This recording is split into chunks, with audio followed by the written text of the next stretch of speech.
It's the 10 to 1 podcast with your host, Brad Oman, featuring Ben Conowitz and Nate Laux. And here's the podcast. Hey! Oh, yeah. Oh, yeah. So let's, very first and foremost, I want to get the elephant in the room here. Brad, your new best friend, Ryan Gosling. Yeah, he's on a big rise in his career. Trajectory sky high is what we're gonna call it. And I was so excited to hang out with him, and then he gets SNL. No. Wow, start over. You're not hanging out with Ryan Gosling.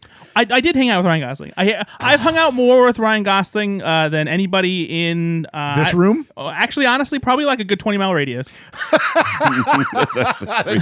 That's very fair. Not true, but somebody lives 21 miles away. That is his best friend. Yeah, there's probably somebody nearby who is like they're on a trip or they're like filming something nearby Chicago. Or, so Brad got to interview Ryan Gosling. Yeah, we talked about this on the previous episode, but to refresh anybody, if you're a new listener, Project Hail Mary is coming out March 20th, and I did the press junket for that, so I got to talk to Ryan Gosling virtually over Zoom for a few minutes, and he was a very lovely, handsome gentleman, and I got to tell him how much I love seeing him on SNL, so that was a treat for sure. Awesome. That's very, very cool. Yeah, actually, I will say... And you did mention us, though. Right? Yeah, for sure. But you know it always makes us mad when you don't. I will say there was something that felt kind of cool about interviewing somebody knowing they were getting ready to go in to host SNL. Sure. Seeing them on the show and being like, I just talked to that person last week. Yeah, it was a lot of fun. Good.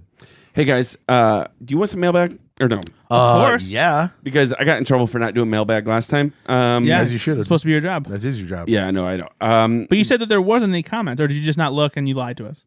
No, I did look. But there was a comment that was made, I think, on the day we recorded. Oh. And the timing did not work. And so I want to say on Spotify, Brad WZ said, "You had no comments on the last show. Well, good sir, I made a comment, but it must have been after the cutoff time. Need to know when you record so I can get my funny and thoughtful words read. And personally, I thought it was a great comment. Anyway, I enjoyed this week's show, but I'm really excited for Ryan Gosling. I do apologize. I do believe you made that comment right when we were recording, which is we typically on SNL we try to record Sunday afternoons. Yeah, Monday at the latest. But Tuesday if it's an emergency. Wednesday if someone's dead. The goal is Sunday afternoons. So your comments before that is helpful. A couple other comments. I think this is probably directed at Ben and him not being a fan of women. This is from What? This is from YouTube. This is Sea Salt Waves. It says, it's almost comforting that no matter how many decades go by, there are always men belittling majority women fan bases as 12-year-old girls. I think you said that the audience sounded like 12-year-old girls in last episode that were cheering for Connor's story. To be fair, it was excessive. Yeah, and they sounded like 12-year-old girls. Yeah. By the way, I made that comment, but you just owned it, and I'm really grateful for it. So, who was that? Sea Salt Waves on YouTube. On YouTube. Okay. Yeah. Well, Yeah. sorry, Sea Salt Waves. Also, we make jokes, and so it was a lot of screaming, and so I understand that the women love the Connor. I don't mind the cheering as long as it's not interrupting the flow of every sketch. Just because someone who you knew was going to be there shows up. No, I think that they have more of a problem with me or Nate saying that like it's pejorative to say 12-year-old girl.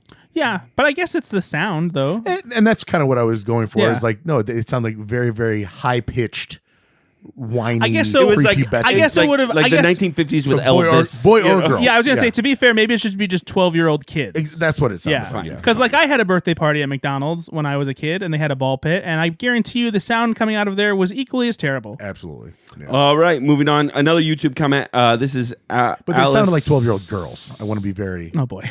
This is going to triple that now. This is Allie Strupp. She says, Allie Strupp says, you guys often talk about how the audience seems to have specifically shown up for a certain host. host. We do. I'm wondering how these people get in to see a specific host. Are they all just hanging out all day for the standby line? I know for the lottery, the official way to get tickets, you just get what you get and don't throw a fit. I've tried to get tickets through the lottery before, and I've never been picked at all, let alone getting in to see my host of choice. Yeah, so I don't know all of the specifics, but there is a detailed podcast and post out there about how you can get into a show, both the lottery and the standby line. And it's typically the standby line that the fans go and they'll line up and try and wait to see what number they get to see if they can get in, because not every host has the same demand. Even when people have tickets from the lottery, they don't always show up. So if you go in the standby line, you have a chance of getting into the show, even if you got there at the last minute. So Kind of story may have had a couple hundred people in the standby line, because he's still pretty early, but I'd be willing to bet there was still a pretty decent presence for him, but it's not like it's like Harry Styles. That's going to be insane. Like I don't even know if anybody from standby will get in the show. Yeah.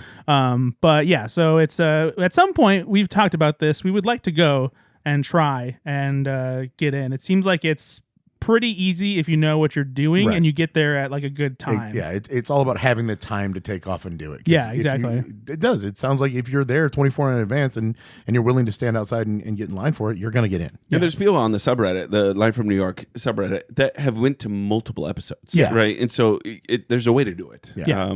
It's just a lot easier if you live in New York. All right. Or get the lottery. Yeah, there you go. Last comment. This is from YouTube, our Facebook page. Brock Heasley says, agreed that Counter Story was the best thing about the episode. What a fantastic host who should come back ASAP. Weekend Update was good, but nothing really stood out. Pretty much the case for the whole episode. Outside of the weird Marcelo Hernandez plays a teacher who talks funny and that's it sketch. Nothing was horrible, but nothing really soared either. This is too long a comment for such a lukewarm response to an episode.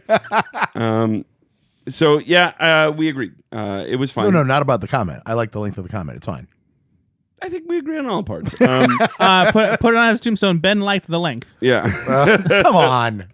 But I'm excited to see the comments for this episode with Ryan Gosling. Now, just to double check, and you can take this out if you want to put this in the timestamps, did we get a voice note? No voice note that I know about. That's an oddly specific question. But someone said they were going to because we didn't have it set up for them to send one for 10 to 1. They were supposed to do it through Go Fix Yourself, but apparently that person didn't do it. So you know who you are. Wow, Ryan Gosling. But I did get an email. No, he sent me a voice note. Tender voice I bet note. he did. I did check our email, and I did get an email. Okay, this is from Pat Casey. He says, hey, guys, love the podcast. I love you, Pat. I was wondering what your thoughts on the little teasers the hosts have been doing before their episodes. The accent off with Connor Story and James Austin Johnson was amazing, and Ryan Gosling's Mistaken Five Timers Club was great. I know you don't talk about the musical acts, but would be interested in knowing if you like the stage setups and skit-like nature of some of the recent musical guests. Sabrina Carpenter's Dojo for No One's Son as an example. Again, love your podcast and look forward to hearing from you. Pat, you know what? Love you. We love you. All right. You guys got any thoughts on this? Yeah. No. Okay, so moving on. I love when they do the little teasers that they send out as promos for on YouTube and stuff like that. Not the ones where they're like, "Hey, I'm so and so. I'm hosting SNL," where it's like they're just standing on the main stage. I mean, like the Five Timers one that you mentioned. That was hilarious, and it actually was done so well. It made me second guess whether I forgot he was hosting for a fifth time. Exactly. I was like, "Wait a minute, is he really?" Yeah. And then it was a good bit. It's like they just have a lot of fun with it. I like when they actually do like the Kind of Story accent one was really good too. This is actually a good episode to talk about. I do listen to we don't talk about the musical guests, but I do typically listen to the musical guests. I'm a big music fan. And I do like when they do something very elaborate with the set. And this was a fun one. This had gorillas, right? Mm-hmm. And so there is a lot of fun stuff. I do love it. I love the sets. I love how creative they are with it. We just don't talk about it. But who was the artist that did the painting? Was that Billie Eilish or was that Sia? Where there was a huge canvas she was laying on when she was singing the song, and by the end of it, she had drawn a portrait or something. Oh, I forget. I don't know. It was a 2-for-1. And seems like something Sia would do. I was like, oh my gosh, that's ridiculously talented. And not that both of those individual skills are incredible, and they did it at the same time. I'm not sure. I don't remember. So I do appreciate those questions and the comments all of our stuff. But No, I love it when it's a mini, like almost a mini sketch. Mm-hmm. You know, and you're right. The stuff on stage between host, musical guest, and one of the cast members. 9 times out of 10, I'm not really laughing at that. It's just like, but I okay. do like seeing the alternate takes that they didn't use. Yeah, That's a lot of fun. Mm-hmm. So keep it going, SNL. We approve. All right. So we've got the Four Timers Club, right? So Ryan Gosling entered the Four Timers Club. There are many Four Timers right now. I think I just saw this was done by the SNL Network, which is a fantastic SNL site you should follow, and I think they have their own podcast as well. They are crazy attentive to statistics. They're for incredible. SNL. If you're an SNL fan, go to the at SNL Network and follow them. But they have there's 17 Four Timers right now. Okay, and I thought I'd quiz you guys, not about who they are, because that's probably who you think, or I want your opinion about who you think is going to get 5 timers first out of these 4 timers. Okay, here are your options. I actually don't know. Is Eric Idle still alive? Yes. Okay. It's gonna be hard to get 5 timers. I know. Michael Palin. Yes. Is he still alive? Honestly, I'm pretty sure Michael Palin's still alive. I don't know. I think it's. Is that like Sarah Palin's uncle? No, you idiot. He's from Monty Python. Monty Python. Come on, man. He is. He is. Yes, he is 82 still years alive. old. Yeah. How's Graham doing? Oh. And then next we've got Paul Simon. I'm a little shocked that Paul Simon hasn't done a 5 timers because he is so close to Lorne. They're very, very close. I have a feeling if Paul Simon hosted SNL, it would be a very low rated episode. Yeah. And it's not an insult to Paul Simon. It's just his a last generational episode thing. that he hosted was 1987. Yeah, right? and that's why he's from then on. I'm like, I don't really have an interest in hosting anymore. Now we get into the ones that I think How's are Garfunkel? Oh, Art. Now we get into the ones that are a little more probably appropriate. Ashton Kutcher. Probably not. Say it again? Probably not going to get it. Kutcher? Oh. Is it Kutcher? Kutcher? It's whatever you want it to be, man. Ashton Kutcher? Kutcher. Kutcher. Kutcher. Kutcher. Cut. Poozy. Cut. Okay, his last host was 2010. Yeah, I don't think he's coming back anytime soon. I don't think he's a little too problematic even for the show. And Ashton Kutcher. He's like a billionaire now. He's like a venture capitalist that does really well. He doesn't need SNL. All right, and then we got Dana Carvey, last time hosting 2011. Lindsay Lohan, last time hosting 2012. Cameron Diaz, last time hosting 2014. Louis C.K., Ben's favorite, 2017. What? You know, this isn't Go Flix Yourself. Not that actually makes it sound any better. The best thing about when Louis C.K. hosted SNL is he didn't make you watch. Wow. That's good. Wow. All right. Brad's favorite, James Franco, 2017. When you're right, you're right. My favorite, Charles Barkley, 2018. There's one that needs to come back. I would really like to see that one more time. And he's super skinny now. Adam, Is he really? Yeah, he's like on a Got like that a Ozempic GLP. stuff, Yeah, man. he's on. Like it's cheating. 2018 was his last. Adam Driver, 2023. Yeah, please. Yes. Anytime. Michael Keaton, 2024 was his last. Wouldn't mind. Would love to see that. Chris Rock, 2024. Sure. Yeah, that's fine. Dave Chappelle, 2025. I'm good. I'm fine. Jack Black, 2025. Yes, anytime. 100%. John Hamm, 2025. Yes. Love to see it. Every season, please. Ryan Gosling, 2026. Obviously, this is his 4th. Yeah. Who do you predict out of those is going to get their 5 timers first? Probably Adam Driver. Maybe John Hamm. Maybe Jack Black. Yeah, there's another Jumanji that's on the way. Although Ryan could end up doing it because he's in a new Star Wars movie that's going to be coming out next year. So Ryan Gosling? The same. Really? I didn't know he was doing Star Wars. Yes, he's in a movie called Star Wars Starfighter that comes out in May of next year. And find out all that news on our other podcast, Go Flix Yourself. I like the idea of a new version of like a John Goodman who could carry the torch for a couple of decades. And I feel like they got Gosling early enough and he's been performing enough times where he could turn into that. I could see him aging into it because Lindsay Lohan, yeah, she maybe gets another one just if she kind of has another resurgence in her career, which is possible. Is that going to happen? I wouldn't be opposed to it only because. First of all, she's really good in Freakier Friday. It was very funny. That would have been the time to bring her back, honestly. But if she's still sticking around and she's like doing, more movies and stuff now, then I wouldn't mind seeing her come back. I do think people would watch it for sure. Just I'd because watch it. There's a lot of people. Well, of course we'd watch it. That's what we do. That's what we do, Brad. But for the show, I'm not joking about Charles Barkley. I would love to see him do it one more time. You just with an episode with Charles Barkley, even at his age that he is now. It's still pretty unpredictable because it's still Charles Barkley. So that there's enough left in the tank there for a fifth one for sure. And also, Ryan Gosling, give me favorite one or two sketches he's ever done on SNL. Is it Close Encounters? Would that be in your top two? I mean, Close Encounters is up there. Beavis and Butthead, Papyrus. Santa Baby is one of my favorites. Santa Baby is really funny. You said Beavis and Butthead? Beavis and Butthead, yes. The Papyrus was a awesome pre-tape. It's a franchise. You're not wrong. But yeah, anyway, why? I just don't know. I just asked. Oh, are you saying he doesn't deserve? We have a podcast and we're just trying to. No, it sounds like it feels like it came out of right field. Yeah, it sounds like you're not a big fan of Ryan Gosling and you're trying to make us defend him. I am so in love with Ryan Gosling. It's that's based on that question. I don't know. Well, but you don't really love him as much as I do. Oh, because you had a fake conversation with him. That was probably the AI version of him. You wish, buddy. What is going on right now? We're having a goose off. Let's talk about the show. All right, let's move on. Cold open. Hegseth, Iran presser. Colin Jost returns as Pete Hegseth for another press briefing. This time about the United States and Israel's military bombardment of Iran. This is the second cold open in a row with Colin Jost as Pete Hegseth. I actually like this one better than last week's. Last week's was, if you remember, I think they just went into Iran, and so they changed things. Made something up on literally the fly. at the it was mostly second. Trump last time. So. This had Ashley Padilla as Chrissy Noem.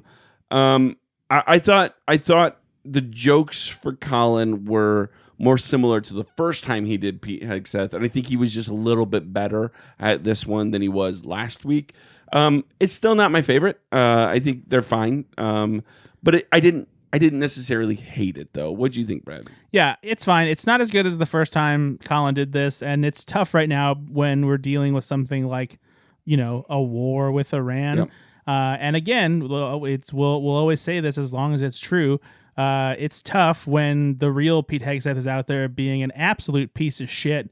And it's really hard to really make fun of anything that someone who really just feels like an evil gym bro is saying in interviews and stuff like that. It has always been hard when the thing that you are trying to parody feels like a parody in the first place. Yeah. We've said that no matter who's in office, right? These days, it's so much that way, though. There isn't really normalcy anymore, even a little bit. So we're in a new era of comedy when it comes to political comedy because it's really hard to make fun of something that's constantly so silly. Yeah. Mm-hmm. Conan O'Brien talks about this. Yes. This is the hard thing with SNL right now is it's hard to parody Trump. It's exactly. Really hard. It really is. So, and then there's pushback too that it's not biting enough and it's not going after the administration enough. But the other side of that is that this show has always kind of had its when it's being political, it's doing it this way. Mm-hmm. And it doesn't mean that they're making light of something so horrible, but that's how they know how to bring it to everybody's attention and skewer it in their way. Oh, for sure. I'm not accusing them of making light of something that's terrible. Right. It's just that the material for comedy is so hard to actually turn into something that's truly funny that I just, it doesn't really work very well.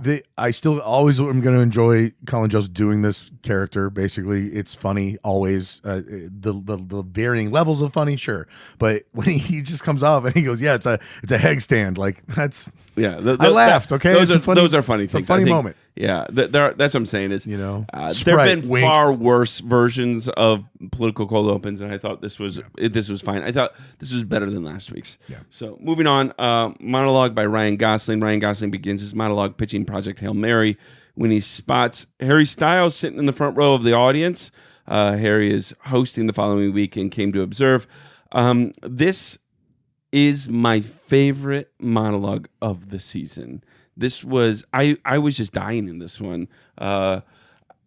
Only Ryan Gosling, who is a heartthrob of his own, right, can make himself look like the lovable loser compared to Harry Styles, right? He is so good at this, and he's so good at self-deprecating stuff. He's so good at like, I just wish you would have told me, Well, why is he in this image? Why are you doing? It's just like let's wipe that one. Not that way. Not that way. Like know what I meant. Come on, man. And then the reveal that the cameraman's wearing an I Love Harry shirt. Project Harry style. Nope. It was just so good. What did you think of this one, Benny? So this reminded me of when Will Ferrell did this with Ryan Reynolds in the audience.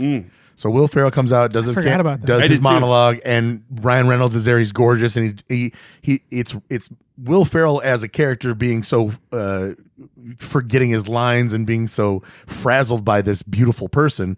And I think that maybe he was channeling a little bit of that, because that's what it felt like. And I loved when Will Ferrell did it. It's even more funny more fun when somebody as beautiful as Ryan Gosling can do it and be so funny about it. Yeah, no, I really enjoyed it. Yeah, it was great. Brad, what'd you think? Yeah, it was a lot of fun. It made me wonder, and there was no easy way to figure this out, and I wouldn't be surprised if SNL Network figure this out. I wonder how many times a host has guest starred in the episode the week before they're hosting, because it's definitely not the first time I've seen SNL it. Network We've seen it a few times. Yeah, but it's been a while, I think, that it's happened. But it's the fact that they got him to stop by and do that bit was really funny. I also loved Mikey Day giving Ryan Gosling a little peck on the cheek. Totally catching him off guard. It is something to say already. Ryan Gosling is a giggle boy. He has a lot of fun when he does SNL, and he giggle boy. He is. He likes to have a little bit of fun. He's a giggle boy, and I love it. I love it because the cast seems to be having fun as well. And so there were comments I saw on a couple of the Facebook groups I'm a part of that are SNL groups, and that people think that he ruins it by his laughing, just like he's like just Jimmy Fallon kind of. No, because with Jimmy and Horatio, they were just like a couple of chuckle fucks that were ruining sketches. When they really shouldn't be doing it that often. And when it happens with Ryan, you can tell it's genuine and it's charming, and he's having a good time. And it's not to say Jimmy and Horatio weren't having a good time. It's just more annoying when you're part of the cast and you can't keep it together in any sketch just because you're both in it. It's like Bill Hader, right? When Bill Hader would do it, he's trying not to laugh, right? And so when Ashley Padilla later in this episode, where she laughs in a sketch quite a bit, I know she's not trying to laugh, right? She's not trying to get the audience to go with her. She's genuinely laughing at that point, trying not to. Yeah. Which then you could just tell the difference. And so I really thought it was funny. Okay. I think to chime in there real quick, I think the difference between Jimmy and Horatio, and literally everybody else that breaks the good way or the normal way, the real dichotomous change there is Jimmy and Horatio could just look at each other no matter what the context. And when everybody else breaks, it's because there's something that is a little different, right, based on, something. It's never one of the cast members just looking at each other. It really isn't. A lot of times there has to be some external influence from a host or something else. Sure, every once in a while, you do that. But I think Ryan Gosling is the match, or the kindling for that fire. Yeah. Right. Whereas Jimmy never needed kindling. It was always just him. Right. And that's the problem. Did you notice Sarah Sherman? Did I? Said what? When she leaves the stage, when she's in the alien costume, she says, "Get me to God's country." Yes, yes. You guys remember where that's from? Yes. Yeah, thanks, Jay Leno. My goodness. Do you remember this? Do you remember when he said this? You remember when Morgan Wallen was racist? Okay, listen, I don't think all of our listeners got it, so I thought it was a good segue into, I don't know if all the listeners follow Morgan Wallen's Instagram, where when he was on the episode, he Instagrammed "Get me to God's country" immediately after SNL. He just walked off stage. Yeah, he was not my favorite person and still isn't. I don't know. Do we need to even say that? It's just, he's weird. Yeah, I don't care about him. All right, moving on. Wedding toast. Ryan Gosling plays Donathan, a strange wedding guest who has just discovered for the first time in his life that you can force the newlyweds to kiss by clinking their glass. Is it just me, or did this have some Cookie Crumbles vibe to it? Yeah. The way he was talking was very similar to how him and Bowen Yang's characters talked in the Cookie Crumbles doctor sketch. That's fair. That's fair. Yeah. Or are we reaching the limits of character work that Ryan can do? So he's just doing an. Well, that's my fourth guy. That's all I've got. Also, did you guys? I'm sure you did, because I mean I can't say you didn't, because I know you guys always do for everything. What is? But going you on probably noticed Dismukes and Chloe Feynman as well together, which is a callback to what? The Lovers. No, the Domingo. Oh, yeah, I know what you're getting at. I don't think you did. I did. No, of you course. didn't. Everyone. You think I don't remember that they're the couple in all the Domingo sketches, I don't think you it's did. another wedding sketch? I don't think Ben did. No, I was actively hoping it wasn't a Domingo sketch. As soon as it was up there like, damn it. No, as soon as I saw like halfway through, did you go? As soon as I saw the wedding set, I was like, what? Why? Come on. We're better than this, guys. We don't need to go to this well. It's Gosling. We don't need it. So what did you think of this one? Was it fun for you or not? No, I really liked it. It was I love the outfit that they gave Ryan, you know. What, Reba McEntire at the Oscars? Yeah, shout out to Reba. And I also The ponytail, the rat tail. Yeah, that was him twirling it and everything. Oh and then when gosh. he threw it back with attitude. But no, just they have to. And just the cleaning of the bottom of the glass and making sure everybody knows what that means. If I tap the top of the glass, you guys kiss on your lips. But if I tap the bottom, when it's a poozy? Yeah, poozy. A poozy. Oof. I'm sure the censors had a little bit of a problem with that too. It's a made up word, and you can say it. Yeah, I guess it's so. It's like Patton Oswalt said, the clean filth is always worse than the worst It really words. is. But good night, Mr. and Mrs. Poozy. Whew.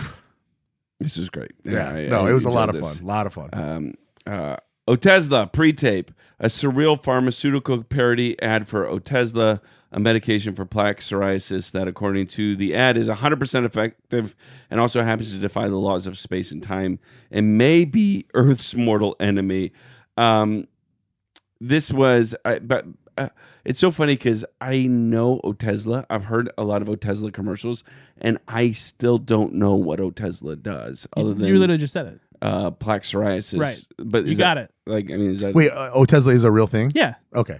You've not heard an Otezla commercial? He's not watching real TV. I don't really. Yeah. I don't watch commercials all that often. He pays for all the ad free Oh, stuff. stop! We have a few ad-free things. My goodness. He hasn't seen a commercial But since. Sky Rizzy is a thing. Yeah. Yeah. They're both real. I thought that the Otezla was not real. No, they're both very Gotcha. real. Gotcha. Did you guys like this one? Yeah, I loved how weird this one was actually.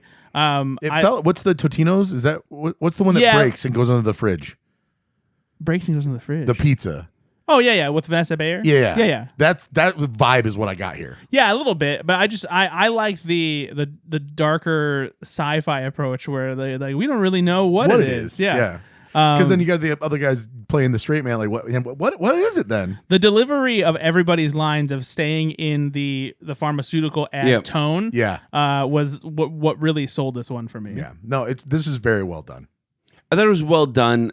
I didn't laugh as hard as I wanted to at this one. I thought it was fine. Like I didn't. I think you liked this one better than I did, Brad. I think it's very well done. Yeah, I think. I think that. Did you laugh? Yeah. Okay. Did you laugh? I chuckled at it. Yeah, I like that kind of humor though, where it's smart. Okay. Moving on. Moving on. The Treasure of Darlor, a fantasy world sketch in which Ashley Padilla and Veronica Slowakowska play goddesses guarding a legendary treasure. To pass, the challengers must answer a simple riddle. This is played by Ryan Gosling, Mikey Day, and Kenan Thompson, with some incredible Cyclops makeup. I don't even know what that is. I think they could see through there. Correct. There was a very clever way of doing the makeup where they put eye slits into the wrinkles around the eye. It was very well done. It was incredibly well done. Yeah.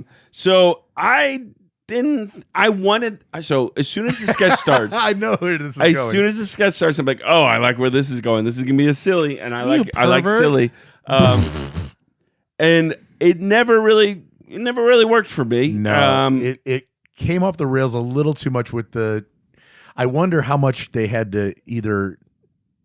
did this go the full length of what it was supposed to be, or did it? Because if so, it went way.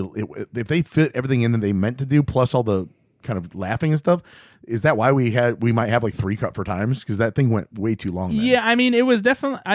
The bit was singular for sure. Because I do wonder how that works, because they definitely have to get through, A, B, and C to end the sketch. Mm-hmm. And then so if you go, if A to B is normally this beat, but it takes another 30 seconds because of the laughter and the improv, because I'm pretty sure Ryan Gosling approaching a couple of those times. Well, Mikey too. Yeah, all of them, honestly.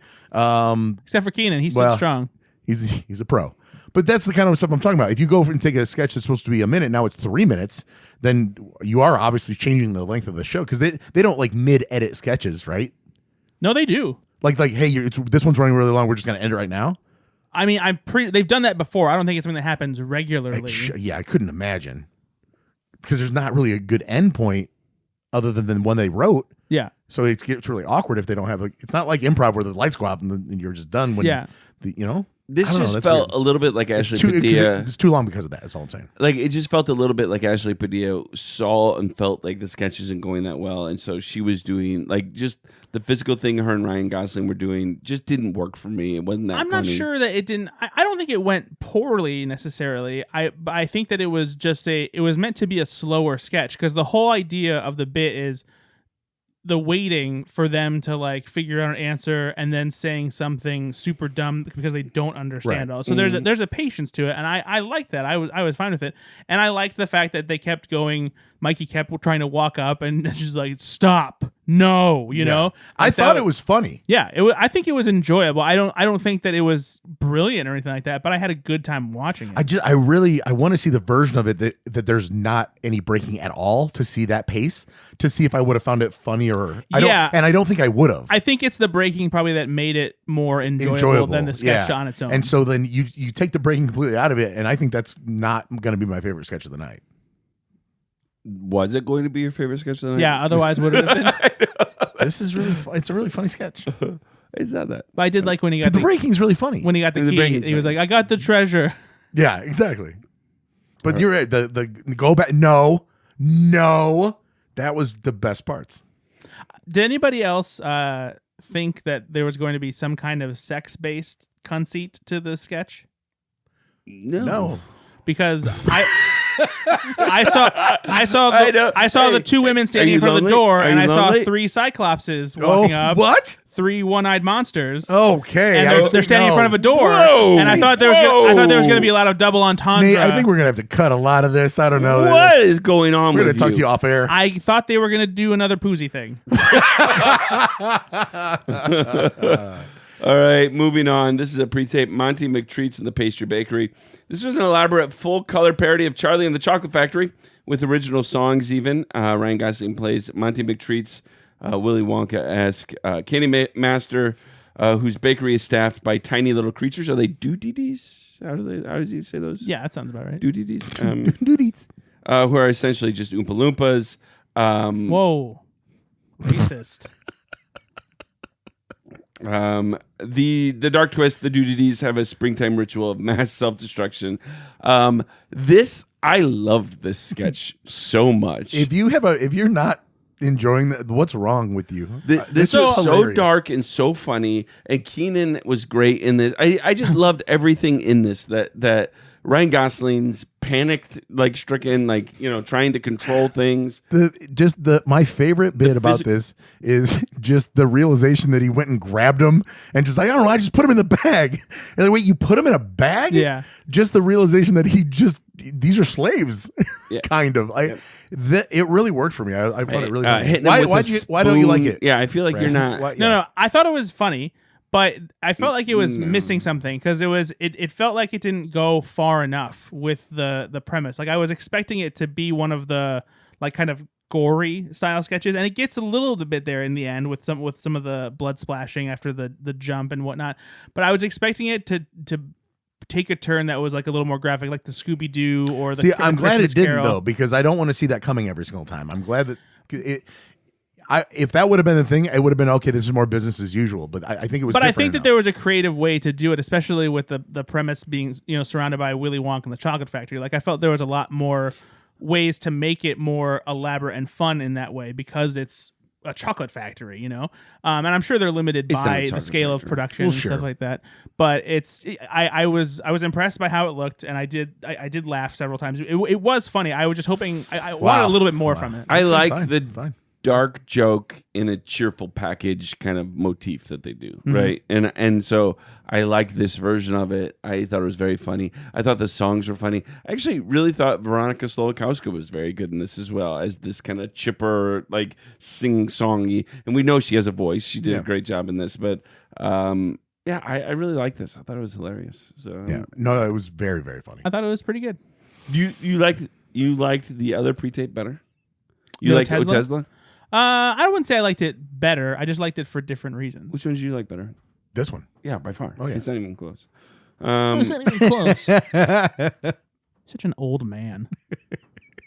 All right, weekend update. Colin Joseph, Michael Chair at the desk, giving us the jokes for the weekend. Brad, get your computer out and get us a bradometer note.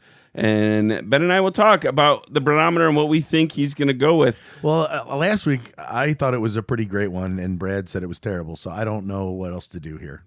No, it's broken, and I think most of our listeners are like, I don't like Brad or his barometer anymore. Yeah, I'm pretty sure that the tide has turned on him enough. Yeah, there were some good jokes though that I thought were good. So this should be a pretty. If we're doing the whole. The interaction between Che and Jost matters, then this should be a skyrocketing one because they literally interacted 5 or 6 times and they were having fun with each other. But Brad's gonna be like, no, they really didn't talk that much. It's about 62 for me. So I'm gonna say 80. I'm gonna say 81. You're saying skyrocketing, and then you're saying 80 or 81. Because we're going with what you think. You won't think it's. We go with what you think, not what we think. I gave it an 88. Yeah, exactly. See, you thought it was better than last week. It was better than last week because there was a lot more ribbing from Che to Jost about the jokes, a lot more reaction from Jost as far as how the jokes were going. See, he tries to defend that the interaction between Che and Jost makes up some of it. Yeah, but the majority, not the majority. But that is the majority. You know what? Here's the thing. It's the majority of it. Here's the thing. If you're gonna give me a segment that's named after me, don't bitch about how I do it. You know what? Go ahead. You can have the bent over meter. And Nate, you can have the great Nate. You can do your own fucking thing. Love that yours is the bend over meter. Yeah. Mine's the great Nate. What the hell, man? Tell me how you really feel about me. You each get a name based on the respect I give you. I thought this is a good weekend update. Yeah, though. I really did. Was great. I would agree with you. I thought it was an 88 too. I didn't think you would go that high though. Why did you like this so much? Honestly, I felt like the punchlines this week were really strong. They were very compared to last week. I wrote down some of my favorites. Actually, is I love the when they're talking about Iran, the why not it worked in Afghanistan. That is a great joke. And if you want to know more about what that joke means, if you don't get it, go watch Charlie Wilson's War. And I mean that genuinely, because it's a great movie and it will fully make you understand what that joke is.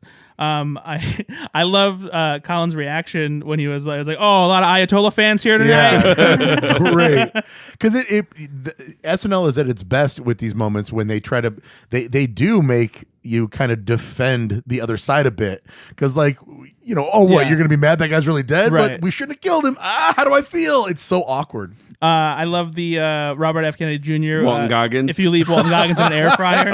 It's so good. It's so good. One joke that I will take issue with, though, because A, I didn't think it was very good, and B, I think it's a fundamental misunderstanding, as a lot of people are having with this thing. But the Timothy Chalamet thing has been kind of annoying. The discourse and also the joke in this not being very good. What was it? So Timothy Chalamet is in a little bit of hot water right now because he recently did an interview with Matthew McConaughey, and they were just talking about the state of cinema and people going to movies and that kind of thing. And he said, I don't want to be working in ballet or opera or things where it's like, hey, keep this thing alive, even though no one cares about this anymore. All respect to all ballet and opera people out there. A lot of people have interpreted this as him saying that it's dumb to care about ballet and opera, or that people don't care because it sucks.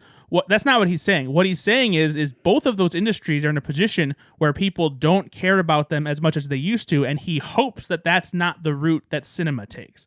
And if you watch the full interview in context and see what he's saying, it's very clear that he has no ill will. Sure. And he even also immediately realizes after he says it, he's like, oh shit, I'm going to get in trouble for that.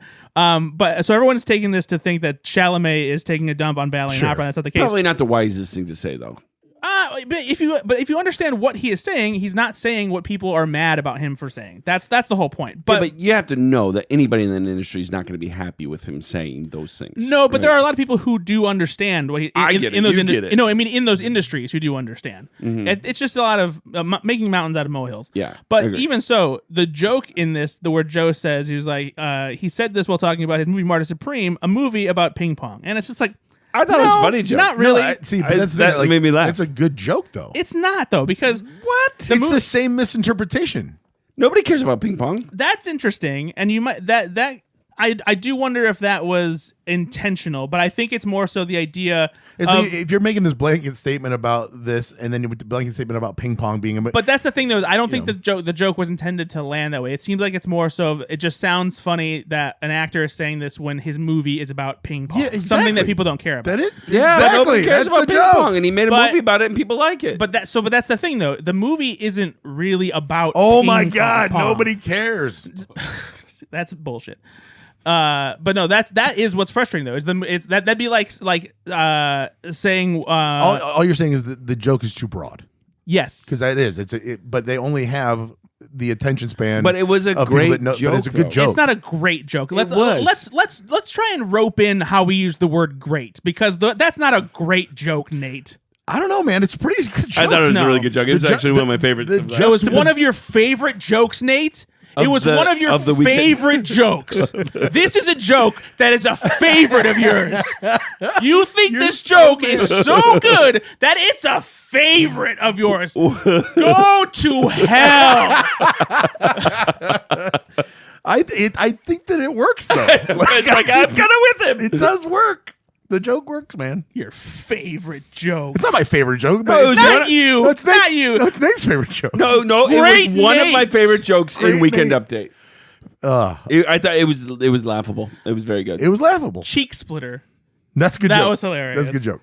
And then it wasn't dead when he started for the having sex with the tear. So I paused it, and Ashley and I were talking about that, and she's like, I get it that like these are all pulled from the news, but does that mean that there's a news story of a guy out there? Oh yeah. And I'm like, oh yeah, these are, because she thought maybe that premise was also made up, and I was like, nope, they pretty much always pull from something that's real. How did you keep her from finding out that you did that?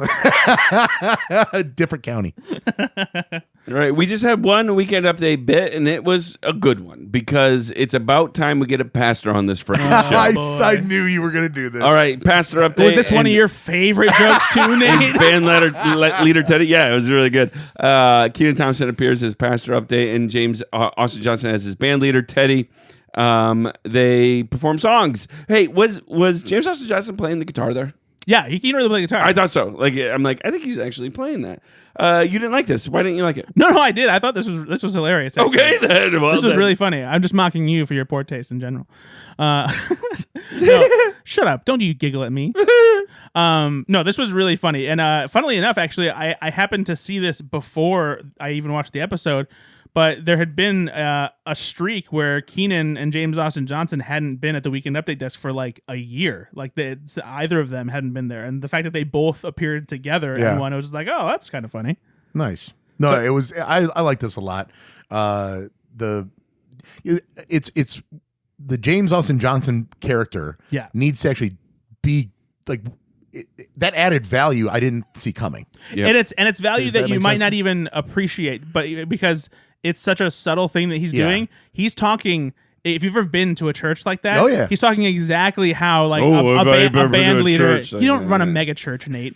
He's not doing a mega church. Stop. That's not what a mega church does. You often see the kind of personality, a band leader and a pastor with energy like this at a mega church. No, you don't. Are you kidding me? Mega churches are like productions, right? They're high valued productions. The kind of production that might require a very theatrical pastor and You're someone never playing a gonna guitar. get anything back and forth. Everything is going to be scripted. That's a mega church. Right, it's but going to be 60 minutes to Is the 18. whole point? Doesn't it seem like it's scripted the way they're talking? I'm gonna lean on my pastor right here. I'm going to say what he's actually doing is more of a black church visual. That Aren't there black mega churches? Or can they only be white? But no, you don't have to have a mega church to have this kind of feeling. I'm not saying you have to, but that's the vibe that I got. You said mega church. Yeah, that's the vibe that I got. I'm not saying it has to be. I'm not setting up a definitive rule. Here's the thing, though, Brad. You could just admit you're wrong. You don't have to lean into being wrong. You could just admit it. It's not wrong to have an opinion that that's the vibe I got, Nate. You're wrong. All right, fine. I'm siding with the man of cloth over here. I hope your church burns down. Oh my God! He's sorry, Jesus. He's really sorry. I did think though that this was a very good the back and forth between the worship leader and the pastor. I'm sure you've seen this dozens of times. I have seen this. But in this vibe here before, it actually reminds me more of like a Pentecostal kind of view, where, like you said, the worship leader and the pastor, they are they're just in sync in this way, and they're almost like like a late night TV show and the sidekick kind of thing. Yep. And it's even in the laugh that James the kind like oh, you keep talking and I'll be right here the whole time supporting. But I just loved it. I thought their chemistry was great. Yeah. It looked like Keenan was having a great time, and it was good to see him behind the Weekend Update desk. I love that, involving Che. Yeah, that's great fodder anytime they do it with Jost and Sherman. So on the other side, I love it when a character can actually give it to Che in that manner. It really takes it to another level. By the way, listeners out there, if you've ever been to a mega church and you've experienced this dynamic, he has not been feel listening. free to let us know. He hasn't been listening for the last 3 minutes. He's just been working up to that comment. No, I have. I'm just quick. Like one of us is a pastor. One of us. I'm just going to listen to Pastor Nate because he knows what he's talking about. I like to consider myself a pastor of the world. All right, moving on. Passing notes. Did you ever get caught passing a note in school? Oh yeah. Did you really? Definitely. Did you get in trouble for it? No. Was it usually to a girl? Oh yeah, always. All right, this was a classroom sketch with a twist. Ashley Padilla plays Miss Parrish, a teacher running a bullying assembly, and Ryan Gosling plays the principal. When a student, Mikey Day, is caught passing notes, the teacher confiscates him and begins reading them aloud. But there's a disclaimer on the screen that says the content of these notes have been changed since rehearsal.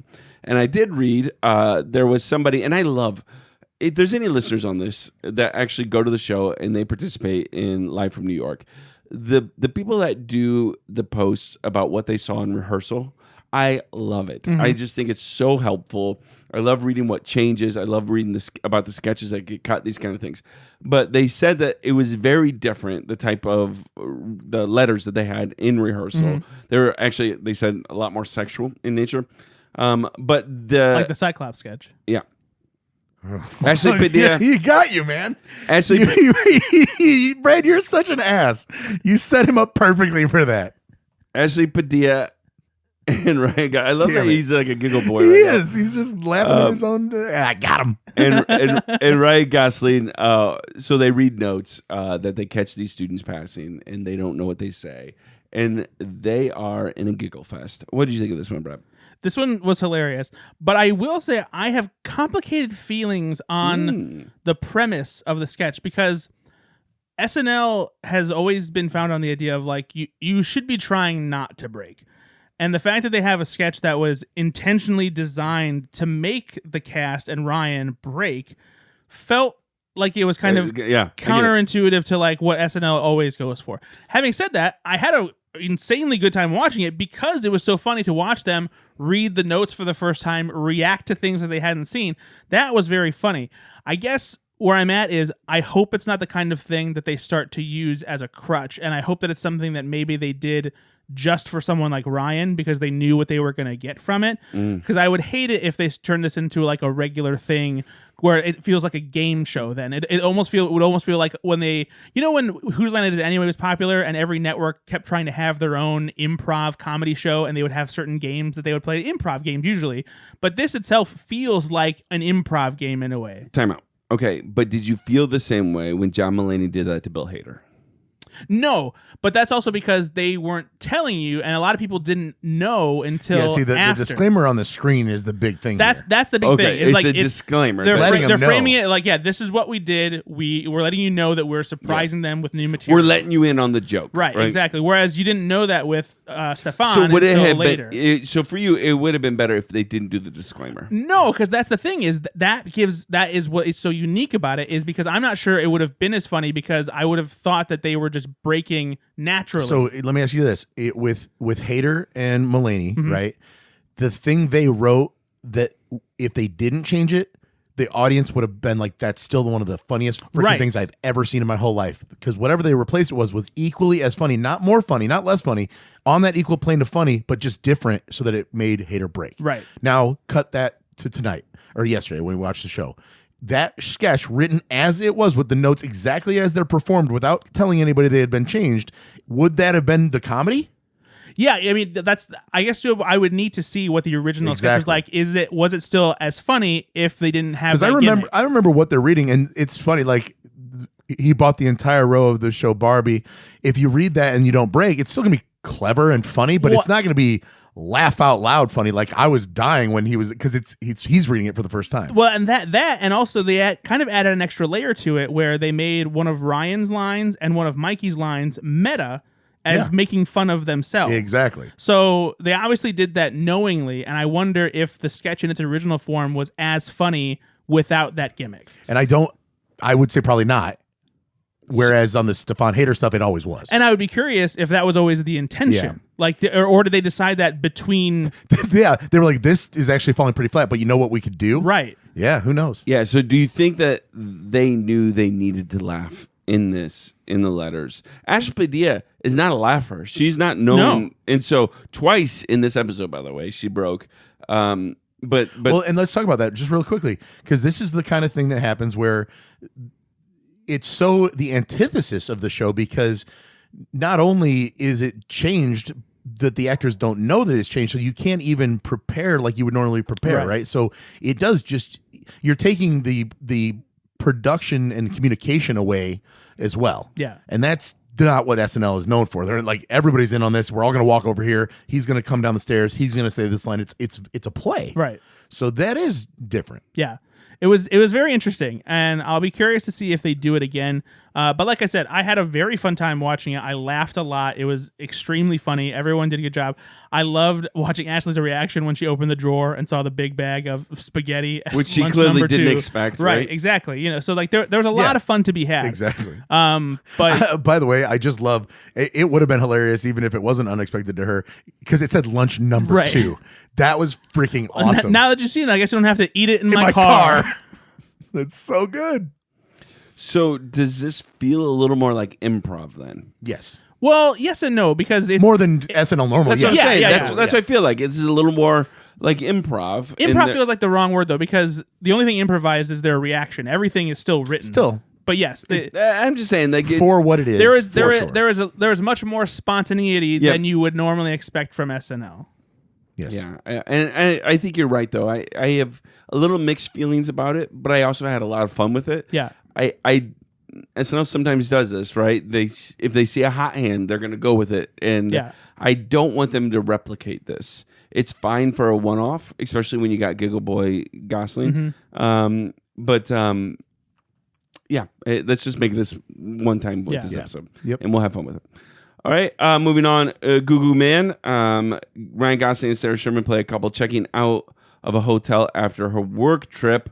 They're disputing a $1,200 charge on the bill for repeat visits from the Goo Goo Man. Ben, what'd you think of this one? So I absolutely You've been in this position before. Love this, because checking out of a resort or something, that's exactly how it goes. They do. If you go to a hotel in the States, they don't really do that. They're like, would you like a copy of your receipt? And you're like, yeah. But if you stay at a resort, they absolutely, at the end of it, they need to like confirm that it's okay, that all these things were legit. And so they're like, and so you couples massage on the beach, that was $250. Okay, that's a legit thing that happens. And so to find the Goo Goo Man part, I'm like, this. Have you ever had to? This is amazing. Have you ever had to challenge a charge? I have, actually. Because in a certain resort, They try to get you to sign up for the spot. And then they make no cancellation fee. If you can't show up, don't show up. So we just didn't go after we got hassled to like do it. And then they tried to charge me $200 for a non-show up That's fee. a scam. And I'm like, yeah, that feels very scam. And it was a nice resort. And they took it off. Doesn't sound like it. Yeah, you know what? Exactly. Say the name. How dare you, Excellence Resorts? Yeah. Now they never explain what the Goo Goo Man is. What do you guys think it was? I don't care, but I love it. Yeah, all I know is it's a good time. Yeah, all I know is if I stay at the Hilton next time and they don't have the Goo Goo Man package, I'm out. Yeah. What did you think of this one, Brad? No, this was great. I love how it builds. Ryan is one of the best people to do this kind of thing, just because his reaction to it and What's playing the word? it so genuinely, incredulity. He's incredulously. Yeah. So yeah, oh my god, it was Well, amazing. what is that? Hold on, I'm about to find out. Yeah. I only had one visit from the Goo Goo Man. So that's the turn, Yeah. which is fantastic, and then it escalates from there, which is just awesome. Especially having Colhane in the back with the hey man, thanks for that. Yeah. So because again, it rounds out the universe of what they're trying to build here. It's silly. Gosling and Sherman versus Gosling and Padilla. Which one do you like better pairing? In what capacity? I was gonna say I don't know. I don't know. You think there's a Because I better don't know. pairing? I want Mikey Comedy Day like- and Grant Gosling together. Yeah, I know, kidding. I would. That's a good point. If it's a threesome, What? Okay, are you okay? I asked in what capacity, and there was no answer. So what am I left to There assume? was no context. We're back Yeah. to the Cyclops bit again. Thank What is you. wrong? No, that's not a compliment. That's not where I'm sorry that I'd like to hook up with Ryan Gosling and two ladies from SNL. Oh, Excuse yes. me. Sue me. You probably will get sued. By who? I don't know. Somebody. Ryan's my friend. Oh gosh. Oh, I'm sorry, ladies and gentlemen. And you know what? I This has met gone off Sarah the- too. Okay. So Ashley, we'll see. See you in court, I guess. See you in court. Oh. All right. Final sketch of the night. I'm wearing a Sarah Sherman hat right now. I was not going to say anything, but you are.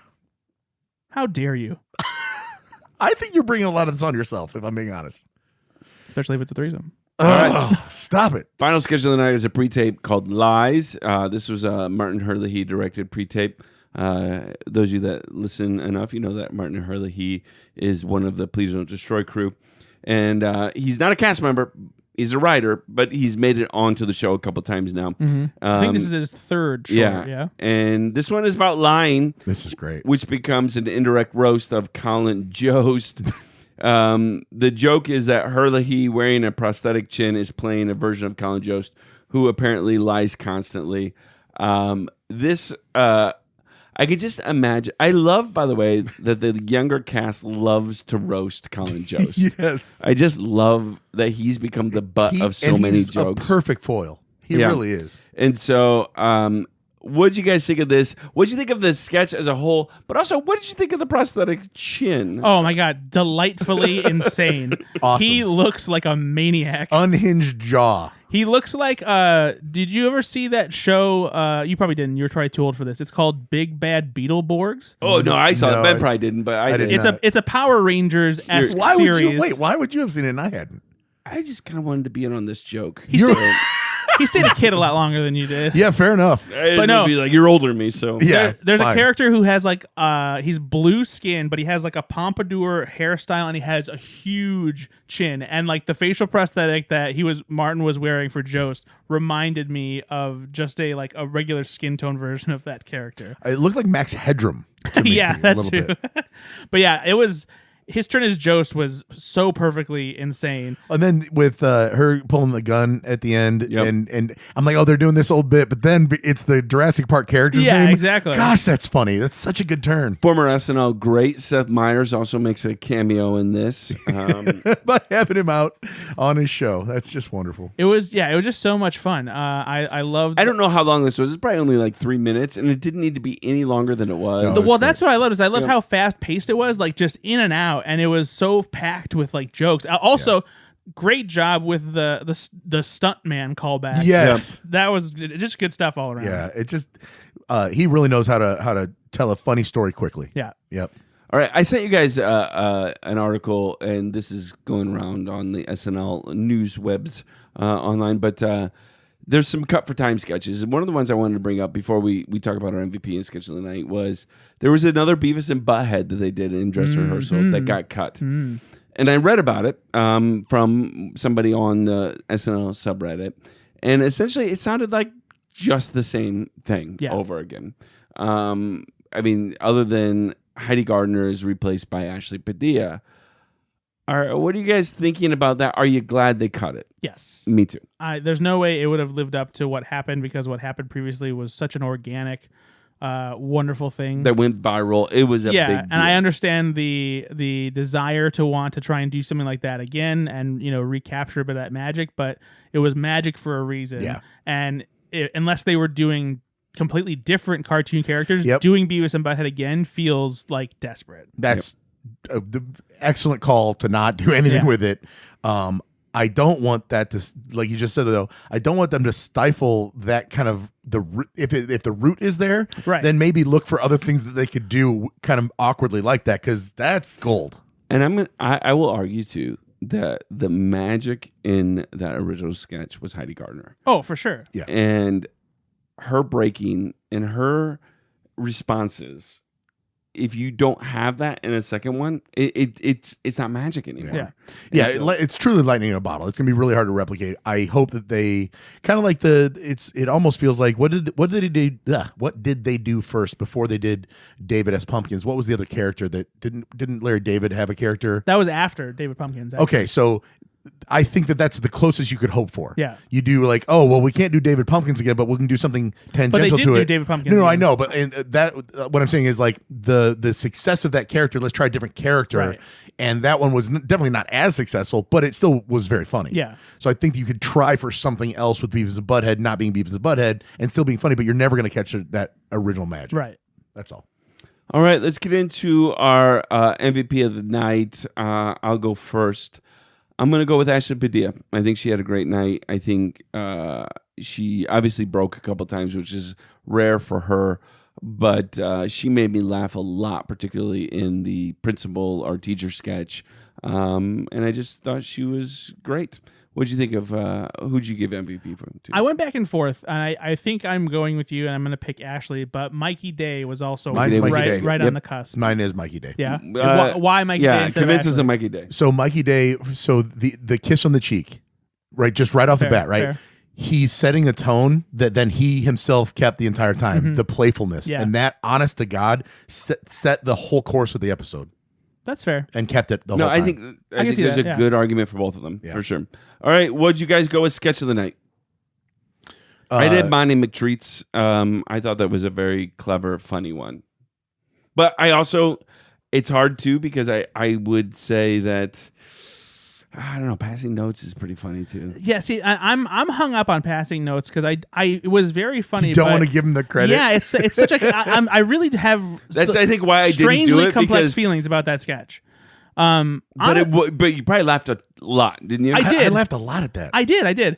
But I think that I laughed harder, and because it's such a tight, strange, unique thing, I'm going to give it to Hurley He's Lies. Yeah, that one really, that threw me for a loop. I'll say this, Wedding Toast was very good too. I like that one, but I'm not going to say it's my favorite, but it was a very good sketch. I liked Goo Goo Man better than Did you like Goo Goo Man? One. Okay. Yeah, so I think based on how much I laughed and only how much I laughed, I think I got to go with Goo Goo Man because I had so much fun watching it. I was there when he watched it, and he did laugh. I laughed a lot.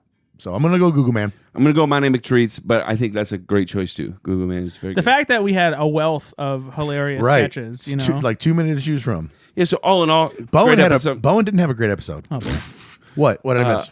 All in all, would you put it in the top 3 of this season? It's getting to the point where I can't remember. It's all blending together. I think so. I don't remember. Thinking about the fact that Ariana, I thought had the best episode of the first half of the season, and I think it would probably be top 3. Definitely top 5. Probably top 3. All Probably. Right. Next week, Ariana, Melissa McCarthy, Ryan Gosling. Yeah, and maybe Ryan might even edge out Melissa. No, not for me. Okay. No. I'm sorry, but no. The grocery store and the UPS from hers that I still think about. Trust me, like that, I still reference those in my brain. It'd be a tough choice. Yeah, but Anyway. I do think all of those are in the top echelon of this season. Oh yeah, listen. I'm very happy. Like that's good. So Harry Styles next week. Also, I forgot to mention Sarah Sherman turned 33. I think it was her birthday on Saturday. As you saw, if you saw the end, Ryan Gosling wished her happy birthday. So didn't wish me a happy birthday, but. Well, your birthday wasn't anywhere near the episode. It actually was pretty close. No, February 21st is my birthday. Weeks away, man. It's closer than your birthday, you piece of shit. All right, next week we've got Harry Styles. Is Ryan Gosling going to make an appearance? That'd be really funny. Comment your thoughts. Will Ryan Gosling be in the audience? Or maybe just in the good nights? Harry Styles was a host before, correct? Yes. Yeah. He's full double duty. It's been a while. We talked about that actually, and I'm gonna actually make a point this week to go back and watch his episode because I don't remember anything about it. No, I don't either. I think that sounds like a good use of my time after this show, so I'll do the same, Bradford. All right. Nate, are you gonna watch it? Probably not, but I got other things to do. But let us know what you think, what you're looking forward to, what you loved about this episode. If you can, too, I would love to have you chime in on what you thought about the passing notes sketch. Yeah. What do you think about the laughing that Ryan Gosling did? How does that inform what the writers might try to do moving forward? I love Ryan Gosling being Giggle Boy, but I understand that a lot of people kind of get annoyed with it. I would not, like, if you had a bad host, like if you had a Travis Kelce on that show to do that, you would not like that sketch. That's probably true. You wouldn't, because he's not talented enough to like read it and be funny about it in that way. He would just probably deadpan deliver it. Let alone read. It's not that bad. Also, if you want to chime in with another thing, whether it's Ryan and Ashley or Ryan and Sarah, which one are you leaning towards? Yep. Mikey and Ryan. So one thing I'm going to mention, because I hope that we can actually make this happen, and if anything, it would be cool to do some kind of like video or talk to Ryan Gosling? Somehow roaming podcast. But I just found this out, and so I want to let people know about it in case you didn't know, because if somehow we didn't know, I'm betting there's tons of people that don't know. But currently, the Rock and Roll Hall of Fame in Cleveland has an exhibit dedicated to SNL 50 Years of Music. It's been going on since May of 2025, so it's been there for a while now, but there's currently no end date, and so it seems like it's going to be open for at least a little while longer. We are talking about maybe going to check it out because it's filled with tons of stuff from people who have been on SNL as musical guests, also sketches from SNL. They have the costumes and props and all that sort of stuff on display. So if we can check it out, we might try and do something cool with that. I ran out of time, so I skipped through the musical stuff. Did you watch The Gorillas? Yeah, I did. And they actually appeared. Did they appear? Okay. They did. I do, and it made me wonder if maybe that's like a normal thing they're doing now, where they don't only appear in animated form. Gotcha. But they had the animated screens going as well. They did. Yeah. Okay. They did, and they had a lot of people on stage. And they did Clint Eastwood, which was pretty cool. Oh yeah, cool. It was fun. Awesome. All right. Well, we'll be back next week for our final episode of this kind of three-peat, this 3-episode arc, and then they'll take a break, and then we'll be back for some more for this season 51. But we also have another podcast, Go Flicks Yourself, where we talk about movies and trailers and maybe a little bit of TV. But Brad, where can people find you? You can find me at Slash Film and Slash Film Weekly Podcast, and another podcast called Pop Cultured, and Ethan Anderton on Twitter and Blue Sky. I feel like you're cheating on us a lot right now. You'll find Nate at Mega Churches. Yeah, no, just go find Brad. Nah, I don't care. Come get me. All right, we'll be back next week. Be good to yourself. Be good to others. Bye-bye.